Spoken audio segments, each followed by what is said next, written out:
Inspector जय किशन वर्मा, आप तो जानते हैं कि केस फिर से रीओपन हो रहा है। जी हाँ।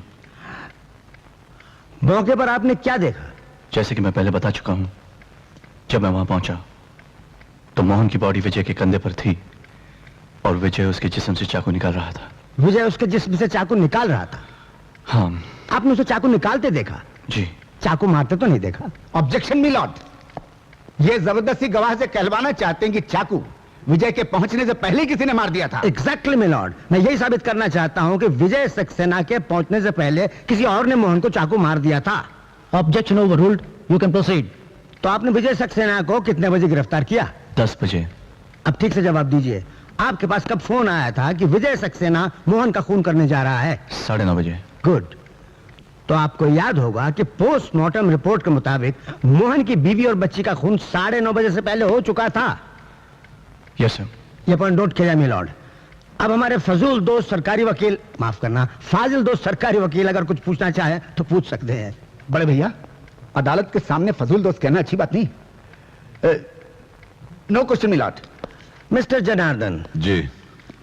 आप विजय सक्सेना को जानते हैं? जी हाँ, अच्छी तरह जानता हूँ। कैसे जानते हैं? ये हमारे लॉज में रूम लेके ठहरते हैं, किस तरह जानता हूँ। एक बात बताइए, इनका तो घर है, फिर वो आपके लॉज में क्यों ठहरते हैं? अब ये इनका जाती मामला है, ऐसे कामों के लिए घर में कोई प्रॉब्लम होती होगी। तो ये प्रॉब्लम आपके लॉज में सॉल्व होता है? होता होगा। होता होगा, नहीं होता है। आपको कैसे मालूम? क्योंकि आपके लॉज से कुछ आवारा किस्म की लड़कियां गिरफ्तार की गई थी। देखो साहब। Objection milord. सस्टेन्ड। आपके लॉज में विजय सक्सेना अकेले आते थे? जी आते तो अकेले थे, मगर रूम में अकेले नहीं रहते थे। शायद प्रॉब्लम सॉल्व करते होंगे। ऐसी बात कोर्ट में नहीं पूछना चाहिए, खैर, है कि नहीं? जिस दिन मोहन का खून हुआ उस दिन विजय सक्सेना आपके लॉज में आए थे? जी हाँ, आए कितने थे। बजे?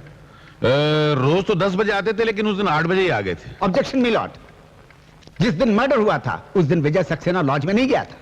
हमारे वकील सफाई इस केस को गलत राह पे ले जाने की कोशिश कर रहे हैं। हमारे सरकारी वकील ये भूल रहे हैं कि ये केस इसलिए रीओपन हुआ कि पिछली बार ये गलत रास्ते पर चला गया था। Objection overruled. हाँ तो मिस्टर जनार्दन जी। मिस्टर विजय सक्सेना आपके लॉज के कौन से कमरे में थे? रूम नंबर 36 में। कब तक? करीब 9:30 बजे तक। आपके कहने का मतलब है कि 8 बजे से 9:30 बजे तक विजय सक्सेना आपके लॉज के 36 नंबर कमरे में थे? ये पॉइंट नोट किया जाए मिलॉर्ड। मिस्टर जनार्दन जी। आप झूठ बोल रहे हैं। क्यों? जो रूम लेता है उसका नाम रजिस्टर में दर्ज किया जाता है। आपने विजय का नाम दर्ज किया? देखिए साहब, जब कोई नामचीन आदमी आता है तो उसका नाम लिखना या दस्तखत लेना बहुत मुश्किल हो जाता है। आप भी कई मरतबा मेरे होटल में आए, मैंने आपके दस्तखत लिए। जितना पूछा जाए उतना ही जवाब देना चाहिए। अच्छा, दैट्स ऑल मिलॉर्ड। बस हो गया? ये तो कुछ पूछा ही नहीं, ऐसे ही दैट्स ऑल कर। Silence please. सॉरी। जग्गू, बच्चों के नामकरण से लेके शादी के फंक्शन तक बड़े भाई याद आते हैं, ऐसे काम में नहीं याद आते। मिस्टर दीनानाथ एमएलए जी। आप क्या काम करते हैं? 20,000 वोटों से जीतकर मैं एमएलए बना हूं और ये मुझे पूछते हैं कि मैं क्या करता हूं। मुजरिम विजय सक्सेना को जानते हैं? जी बहुत अच्छी तरह। मैं एमएलए हूं, वो यूनियन लीडर है, एक दूसरे से काम पड़ता ही रहता है और अक्सर हम दोनों सपना लॉज में मिलते भी हैं। इसका यह मतलब हुआ कि जिस रात खून हुआ उस दिन आप सपना लॉज में थे?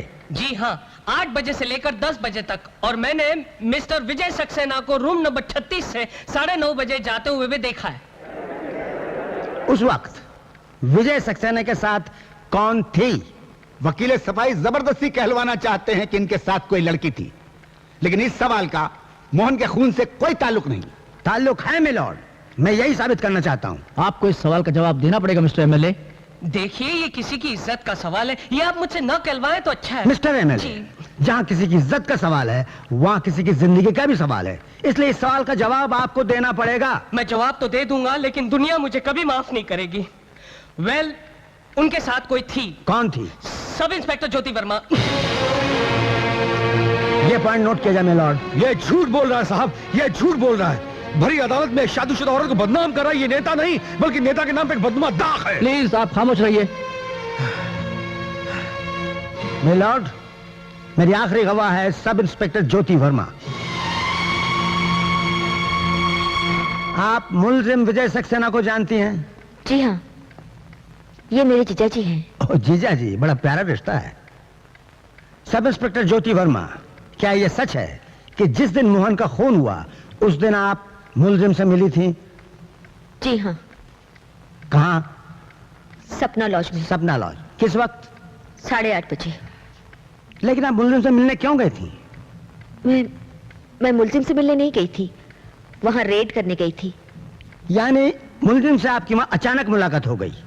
जी हाँ। आप सच बोल रही हैं? एक रिस्पॉन्सिबल ऑफिसर झूठ नहीं बोल सकती मिलॉर्ड। आपने बिल्कुल ठीक कहा, एक रिस्पॉन्सिबल ऑफिसर झूठ कैसे बोल सकती है? तो आप सच कह रही हैं? जी हाँ। होटल के रजिस्टर में मैंने एंट्री की और उसी वक्त मैंने 6 लड़कियों को गिरफ्तार भी किया। ये रेड आपने कितने बजे खत्म की? करीब 8:30 बजे। यानी 8:30 बजे के बाद आप रिपोर्ट लेकर पुलिस स्टेशन पहुंच गई? You are right. कितने बजे? करीब 8:45 बजे? जी 9 बजे? 9:30 बजे? आप ये बताइए 9:30 बजे आप कहां थी?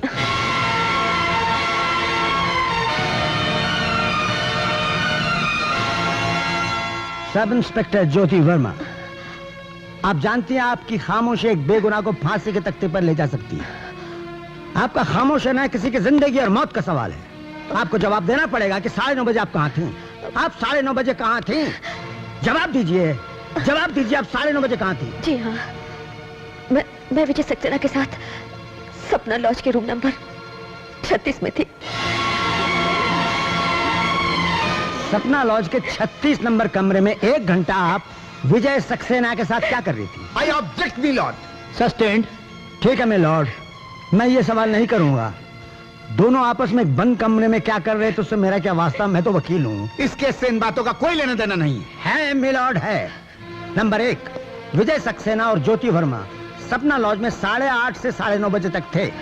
नंबर 2, गवाहों के बयान के मुताबिक 9:55 पर, मिलॉर्ड 9:55 पर ज्योति ने विजय को मोहन के घर पर छोड़ा। और नंबर 3, पोस्टमार्टम की रिपोर्ट कहती है कि मोहन की बीवी और बच्ची का खून 9:30 से पहले हो चुका था। और असलियत यह है मिलॉर्ड कि विजय के वहां पहुंचने से पहले मोहन को किसी ने चाकू मार दिया था। जब विजय वहां पहुंचा तो उसने देखा मोहन तड़प रहा है। मोहन को बचाने के लिए विजय का चाकू निकालना और पुलिस का वहां पहुंचना महज एक इत्तेफाक था। That's all milord. तमाम गवाहों के बयानात के मुताबिक ये साबित होता है कि विजय सक्सेना बेकसूर है और अदालत इन्हें बाइज्जत रिहा करती है।